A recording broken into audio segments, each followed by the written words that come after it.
जल्दी पैसे आएंगे। हम अमीर होने वाले हैं।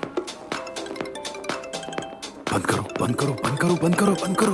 अरे क्या मुसीबत है, ये मेरा पसंदीदा गाना है। कर दिया बंद। 1 मिनट आवाज ना निकालना।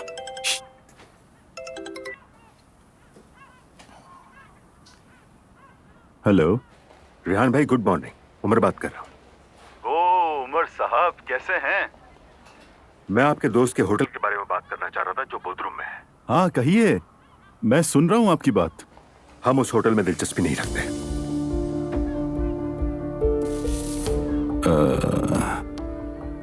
क्या मतलब है कि हम दिलचस्पी नहीं रखते? हम वाकई दिलचस्पी नहीं रखते हैं। वो होटल हमारे इन्वेस्टमेंट के काबिल नहीं है रेहान साहब। ये क्या कह रहे हैं आप? इन्वेस्टमेंट के लिए तो अच्छी है।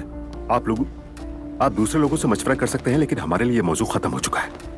Have a good day.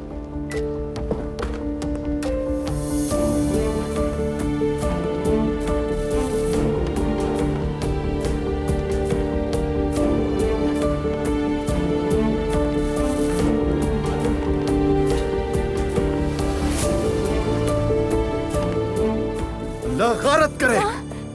क्या हो गया? अब वो लोग उस होटल को नहीं खरीद रहे। क्या? ये सब उस उमर ने किया है। उसी ने मेरा काम खराब किया। अच्छा नहीं किया उस उमर ने। रेहान, ये तुम क्या कह रहे हो? हाँ, तुमने वादा किया था मुझसे। हाँ पता है मुझे, मैंने वादा किया था, लेकिन प्लीज चुप रहो। जब उसने मुझे पहली बार देखा तभी मैं समझ गया था कि वो मुझे मशकूक समझ रहा है। अब हम क्या करेंगे? जरा मेरी तरफ देखो। तुम्हें क्या लगता है कि मैं इतनी जल्दी और इतनी आसानी से उनसे हार मान लूंगा?